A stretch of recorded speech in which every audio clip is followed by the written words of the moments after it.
বন্ধুরা আসসালামু আলাইকুম। আজকে আপনাদেরকে নিয়ে যাচ্ছি গজনী। দেখতে পাচ্ছেন এটা গজনীর একটি প্রবেশদ্বার।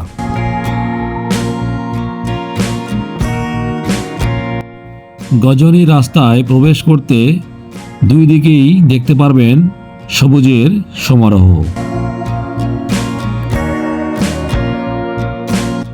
বন্ধুরা, আমি কিছুক্ষণের মধ্যে গজনীর মধ্যে প্রবেশ করব।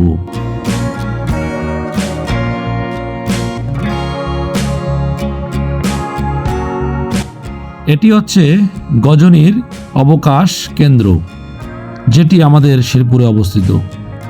পাশেই দেখতে পাচ্ছেন এখানে লাঞ্চ করার জন্য হোটেল।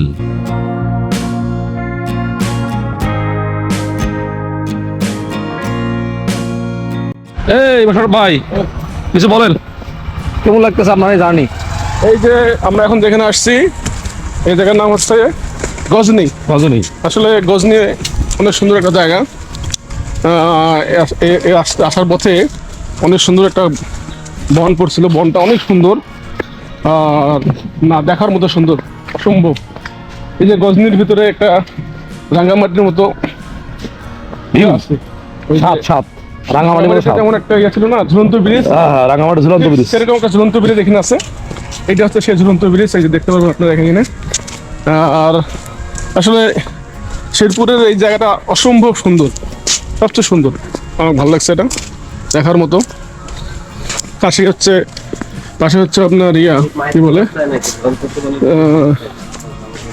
কি বলে ওটাকে? 40 টাকা দিয়ে দেন। দেখেন বন্ধুরা, এখানে দেখতে পাচ্ছেন রাঙ্গামাটির মতো ঝুলন্ত ব্রিজ।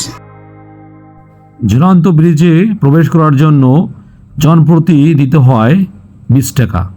আমরা 20 টাকা দিয়ে টিকিট কেটে ঝুলন্ত ব্রিজের মধ্যে প্রবেশ করব। বন্ধুরা দেখতে পাচ্ছেন আমরা বর্তমান ঝুলন্ত ব্রিজে প্রবেশ করলাম। শেরপুরের হচ্ছে মধুচিল্লা লাউচাপড়ার চেয়েও এই যে গজনী যে জায়গাটা আছে, এটা অসাধারণ একটা সুন্দর জায়গা।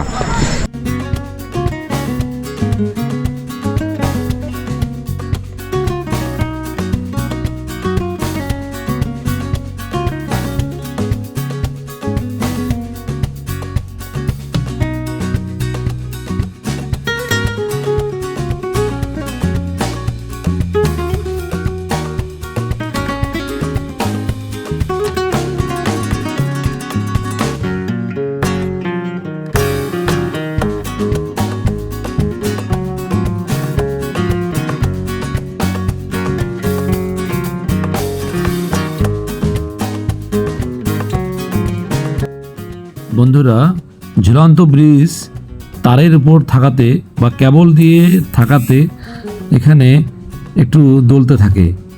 অনেকে এখানে যারা পথচারী আছে তারা ভয়ও পায়, একটু আতঙ্ক তাদের মধ্যে বিরাজ করে। গজনী অবকাশ কেন্দ্র বাংলাদেশের শেরপুর জেলায় অবস্থিত।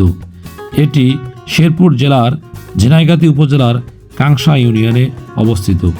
গারো পাহাড়ের পাদদেশে এবং ভারতের সীমান্তবর্তী এলাকায় অবস্থিত একটি জনপ্রিয় পর্যটন কেন্দ্র। গজনীর পার্কের মধ্যে পর্যটকদের জন্য ফটোশ্যুট করার জন্য একটি সুন্দর জায়গা আছে, যেটা আপনারা অলরেডি দেখতে পাচ্ছেন।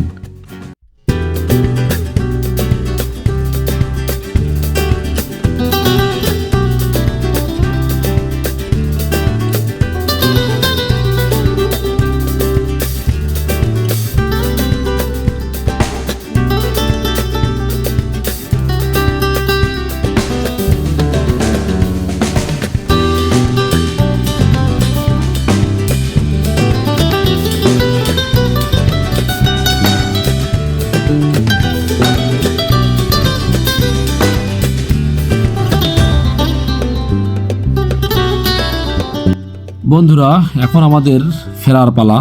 হাতে সময় অল্প থাকার কারণে পুরো জায়গাটি আমরা দেখতে পারলাম না। গজনী অবকাশ কেন্দ্র দেখার জন্য অনেক কিছু আছে। এখানে আপনারা আপনাদের পরিবার পরিজনকে নিয়ে আসতে পারেন, ঘুরতে পারেন, ভালোই লাগবে।